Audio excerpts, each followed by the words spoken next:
Mes bien-aimés dans le Seigneur, soyez bénis. Alors aujourd'hui, nous allons parler des démons ainsi que leurs manifestations. Alors, qui sont réellement les démons? Les démons font partie de l'armée de Satan. Bien qu'enchaînés, ils jouissent d'une liberté limitée, de même que le diable en jouit. Ils ont un chef et constituent une partie du royaume satanique. Ils n'ont pas de corps et sont généralement invisibles. Ils préfèrent certains endroits à d'autres et habitent ces endroits. Il existe des maisons hantées, des forêts hantées, et ainsi de suite. Ce sont des endroits où les démons ont fait leur demeure, et de ce fait s'y rassemblent. Les démons sont engagés pour la gloire de Satan. Leur but, c'est la victoire globale, et non pas juste la victoire dans de petits incidents. Ils peuvent se laisser chasser par la puissance de Satan, s'ils peuvent y gagner quelque chose de plus grand. Jésus demanda aux pharisiens, « Et si moi je chasse les démons par Belzéboul, vos fils, par qui les chassent-ils »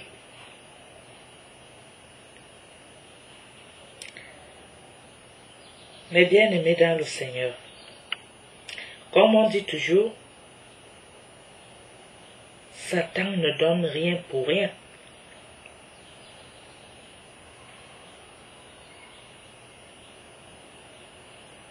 Et il y a des personnes qui servent Satan ici dehors, mais par contre, qui font semblant de chasser des démons.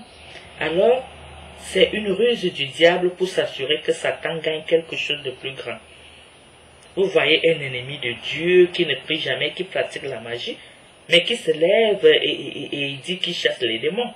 Alors c'est une ruse du diable pour s'assurer que Satan gagne quelque chose de plus grand. Il permettra qu'un démon soit chassé si ce faisant. Il peut renforcer son règne dans plusieurs vies. Il est préparé à perdre un pour gagner 5. Il est préparé à perdre un pendant un jour pour le gagner par la suite à jamais. Les sorciers et les gens semblables utilisent la puissance de Satan pour guérir et pour révéler des choses secrètes. Mais le but final est de guérir la personne afin qu'elle se confie en une mauvaise puissance et qu'ainsi elle appartienne de façon permanente à Satan. On ne devrait pas juste se laisser exciter par une guérison. La question qu'il faut se poser est celle-ci. Quelle est la condition ultime de la personne qui a été guérie? Est-elle venue à Jésus pour la grande guérison, c'est-à-dire celle du péché? Les manifestations maintenant du diable. Comment savoir qu'on est possédé par l'esprit du démon? Alors je vais vous citer quelques détails. Les manifestations des démons sont jusqu'à un certain point semblables aux manifestations du Saint-Esprit. La plupart sont étranges, de même que le sont les manifestations suivantes qui caractérisent la présence d'un ou de plusieurs démons dans une personne. Comment savoir que l'on est habité par un démon? Un bavardage incontrôlable, incluant parfois des cris. Parfois la personne qui a le ou les démons parle toute seule. Lorsqu'on écoute, on pense qu'elle parle à quelqu'un qui lui répond à son tour. Le démon qui se manifeste par le bavardage ne peut pas supporter le calme. Il continuera à parler à travers la personne. L'autre point pour savoir qu'on est possédé par le démon, c'est une réserve incontrôlable. Certains démons se manifestent par une réserve inhabituelle. La personne est calme presque tout le temps. Une telle personne aime la solitude. Elle pourrait s'enfermer plusieurs jours dans une maison, non parce qu'elle voudrait faire quelque chose nécessitant la solitude, mais parce que le démon est plus heureux dans la solitude. Si les gens rompent cette solitude, elle fait tout pour la rétablir. L'autre point pour reconnaître les manifestations du diable, un amour incontrôlable pour la nourriture. La personne n'arrête pas de manger. Elle pense à la nourriture, fait des plans au sujet de la nourriture, se querelle avec des gens si on ne lui donne pas à manger. Elle pourrait être grasse ou mince, mais elle est liée à la nourriture de façon inhabituelle. Une telle personne a un appétit qui s'étend à la plus grande gamme de nourriture possible. C'est comme si toute chose devrait se terminer dans sa bouche et dans son ventre. L'autre point pour reconnaître qu'on est habité par le démon, c'est un désir incontrôlable d'être remarqué. Une personne qui a un démon qui se manifeste par un amour d'être remarqué fera tout pour attirer l'attention des gens sur elle. Ses paroles, ses actes auront pour but d'être remarqués. Elle pourrait même faire des folies pour être vue, commettre même des crimes, tuer, se brûler, s'habiller bizarrement, c'est-à-dire avoir des tenues qui laissent les fesses dehors, les seins sont dehors, juste pour se faire remarquer. Son but est de se faire remarquer. Elle s'en fout même de la personne qui lui prête attention, mais son but est de se faire remarquer. Même s'il faut faire le tour des rues en criant, pour lui l'essentiel c'est de se faire remarquer. L'autre point pour savoir qu'on est habité par les démons, c'est un désir incontrôlé pour le sexe. Tu aimes toutes les femmes, qu'elles soient noires, blondes, jaunes ou vertes, tu aimes toutes les femmes. Et si tu es même marié, tu es même capable de faire l'amour jusqu'à la maman de ta propre épouse. Aux sœurs même de ta propre épouse, tu es capable de faire l'amour avec eux. Tu es même capable de faire l'amour avec les animaux. Si tu en as l'opportunité, tu le fais.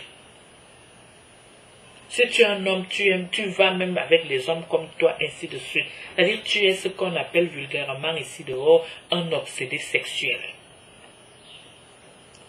Voilà l'une des manifestations des démons. Parce que quand tu te sens vraiment dans cette situation, il faut déjà avoir vraiment dans la pensée que ça ne va pas côté spirituel. Ça ne va pas côté spirituel. En plus de ça, une colère incontrôlable. Et c'est pas tout. Pour savoir également qu'on est habité par le démon, vous avez une capacité incontrôlable de mentir. Une capacité incontrôlable de mentir. Un tel démon fait mentir la personne qui en est possédée pour la sortie d'une situation embarrassante. Elle ment aussi lorsque ce n'est pas absolument nécessaire. Elle ment pour s'amuser. Elle crée des mensonges et les aime. Même si elle veut dire la vérité, elle se retrouve en train de mentir. Finalement, elle finit par croire ses mensonges et par ne plus distinguer le mensonge de la vérité. Mais bien aimés dans le Seigneur, c'est ce qu'on dit ici dehors que la personne ment comme elle respire. Et là alors c'est le diable en personne. Parce qu'en fait Satan est menteur et par conséquent c'est le père du mensonge. Son travail est de tuer, égorger et détruire. L'autre point pour savoir qu'on est habité par des démons, c'est un attachement inexplicable au surnaturel. C'est-à-dire quoi? C'est-à-dire que tu vas rencontrer une personne qui est obsédée par cette affaire de maraboutisme. C'est-à-dire que pour un rien, la personne se rend chez le marabout, chez le sorcier, chez les voyants. C'est-à-dire une personne est obsédée par cela. Si tu lui parles même de Dieu, la personne va te dire, ah, laisse-moi ça, moi je m'en vais chez le marabout, moi je m'en vais chez tel magicien, moi je m'en vais chez tel voyant. Il y a ça, quand une personne se retrouve vraiment dans cette situation, il faut déjà regarder du côté spirituel parce que ça ne va pas.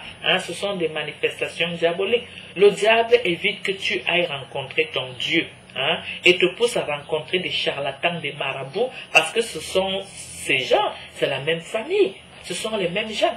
Alors on te tient prisonnier dans ces pratiques sataniques-là. Tu es obsédé par des marabouts, par des sorciers, par des gens qui vont te prédire l'avenir, par les horoscopes, ainsi de suite, ainsi de suite.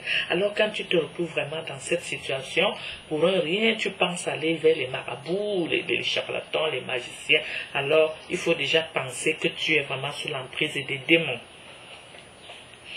Un autre point pour savoir qu'on est vraiment sous l'emprise des démons, il y a des mouvements incontrôlables.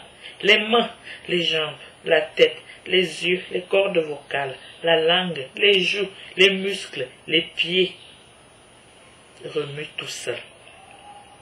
Mais bien aimés dans le Seigneur, il y a également une humeur incontrôlable. Une humeur incontrôlable. C'est-à-dire que à ce moment-ci, tu vas rencontrer une personne, la personne est gentille, souriante, mais quand tu reviens 15 minutes plus tard, tu ne reconnais plus la personne. La personne devient subitement déprimée, coléreuse, mal à l'aise, stressée, fâchée, tout ça. Mais tu te poses des questions, tu dis, mais c'est pas la même personne que je venais de croiser là tout de suite qui a changé comme ça. Alors il y a cette humeur incontrôlable là qui vient du démon, parce qu'en fait, ce sont là des indications que c'est quelqu'un d'autre qui a le contrôle des choses, probablement le démon. Il te fait changer d'humeur contre ton avis, contre ton gré. Et puis tu as un engagement inexplicable aux choses vaines. Tu es tellement vaniteux, mais dis donc, très très vaniteux, c'est le diable. Voilà les manifestations du diable. Alors tu as aussi également un amour inexplicable pour l'argent et les choses. Et ce qui frise l'idolâtrie. Une telle personne préfère généralement les choses aux personnes. Elle pourrait sacrifier ses enfants, sa mère, sa femme, ses frères, les membres de sa famille pour de l'argent. Dans toutes ses relations, elle est toujours en train de marchander et ses marchandages portent toujours sur l'argent et les biens matériels. Ah oui, mes bien-aimés dans le Seigneur, nous le savons tous. Un homme qui est capable d'aller liquider sa propre femme pour de l'argent, ses propres enfants pour de l'argent, sa propre mère pour avoir de l'argent. Vous savez que c'est courant de nos jours. C'est courant de nos jours. Il y a des gens qui se plaignent, oui, c'est son oncle même qui l'avait vendu pour devenir riche. C'est courant de nos jours. Alors là, c'est l'une des manifestations du diable. On continue. D'autres manifestations du diable. Il y a un esprit de manque de pardon, un esprit de suspicion, une capacité inhabituelle d'oublier. C'est une personne que tu lui dis quelque chose aujourd'hui, 2 jours après, la personne ne se rappelle plus de rien. Voilà. Le démon a tout effacé. Cette personne est vraiment entêtée. C'est-à-dire que si cette personne décide que c'est A, la personne là va insister que c'est A. Quels que soient les conseils que vous pouvez lui donner, quelles que soient même les preuves que son A est mauvais, la personne s'insiste sur son A. Donc un entêtement pas possible. Cette personne a aussi une volonté trop faible. Il y a certaines femmes ici dehors qui suffit seulement que l'homme la regarde, elle se retrouve sur le lit de l'homme. C'est-à-dire, elle est trop faible. Il suffit que l'homme lui offre un café, elle se retrouve sur le lit de l'homme. Elle est faible. Elle est faible en tout ce qui concerne le mal, elle est tellement faible, tu ne peux pas compter sur elle. Des émotions incontrôlables. Un tel démon poussera la personne à s'engager dans des affaires émotionnelles à droite et à gauche. C'est le genre de personne qui est qu'aujourd'hui, quand tu vas chez elle lui rendre visite, alors elle va te dire qu'elle est vraiment amoureuse de monsieur Jean Bernard, mais une semaine après, elle va te dire qu'elle a barré monsieur Jean Bernard, elle est maintenant Jean Bosco. Donc c'est vraiment une personne qui n'est pas déjà stable dans sa conscience, dans ses pensées, sa vie. Tout est instable, c'est vraiment du désordre. Et un désordre qui tend à nuire aux autres. Ceci ne concerne pas seulement des femmes, mais des hommes aussi. Ça concerne également des hommes. Parce que le diable ne possède pas seulement les femmes, mais les hommes aussi. Nous revenons à cette affaire d'obsession-là. Il y a des personnes qui sont vraiment insatiables sexuellement. Un homme qui parlait avec 6 femmes par jour. 6 femmes par jour. Donc il a cet amour déréglé là, du sexe, et puis l'amour déréglé même des richesses. Capable de tuer tout le monde à cause de l'argent, capable de sacrifier tout le monde pour de l'argent. L'égoïsme n'est pas un reste. Une sensibilité inhabituelle, quoi.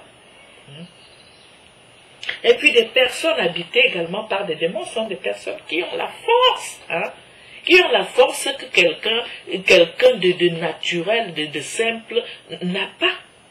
Tu as une force qui... Mais dis donc, Tout ça, c'est l'œuvre des démons, mais une fois que tu es délivré, ces forces-là disparaissent. Nous avons aussi des maladies purement diaboliques qui ne peuvent pas être soignées par l'hôpital, par les médecins, par les infirmiers. Mais nous ne disons pas que toutes ces maladies sont purement diaboliques, mais d'une manière ou d'une autre, elles le sont. Par exemple, l'épilepsie. L'épilepsie. Nous savons bien dans la Bible qu'on nous avait parlé d'une personne qui était atteinte de l'épilepsie et qui avait été délivrée par Jésus. Et là donc nous sommes vraiment conscients qu'il y a certaines maladies qui sont purement diaboliques. En tête de liste, cette affaire d'épilepsie, puisque même dans les Saintes Écritures, cette épilepsie est citée. Il y a la surdité, la surdité et le mutisme. L'infirmité, n'oublions pas, d'une femme qui était courbée depuis 18 ans sans pouvoir se relever, et que Jésus avait délivrée. C'est Satan qui détenait cette femme dans cette infirmité-là. Pour ne citer que celle-là. Donc, c'est pour vous dire que quand nous sommes malades, ce n'est pas interdit d'aller à l'hôpital, ce n'est pas interdit d'aller voir les médecins, non. Mais il faut aussi prier. Va voir ton médecin, mais prie aussi. C'est très important. C'est Dieu qui nous a donné les médecins, c'est Dieu qui nous a donné des infirmières, c'est Dieu qui a mis tous ces médicaments à notre disposition, mais prions aussi. Quand le médicament et la prière vont ensemble, vraiment, nous avons presque 99% de chances pour nous rétablir. Vous voyez? Étant donné que nous ne sommes pas des dieux pour savoir l'origine de nos maladies, de nos maux, il est nécessaire de prier et de rencontrer également les médecins. Mais bien-aimés dans le Seigneur, la médecine ne peut pas débarrasser des démons. Ah oui, là vraiment, quand nous sommes vraiment victimes d'une maladie d'origine démoniaque, vraiment franchement, la médecine ne peut pas guérir. C'est la raison pour laquelle c'est mieux de jumeler les deux. Tu vas voir ton médecin, c'est une très bonne chose, mais il faut aussi prier. Il faut aussi prier.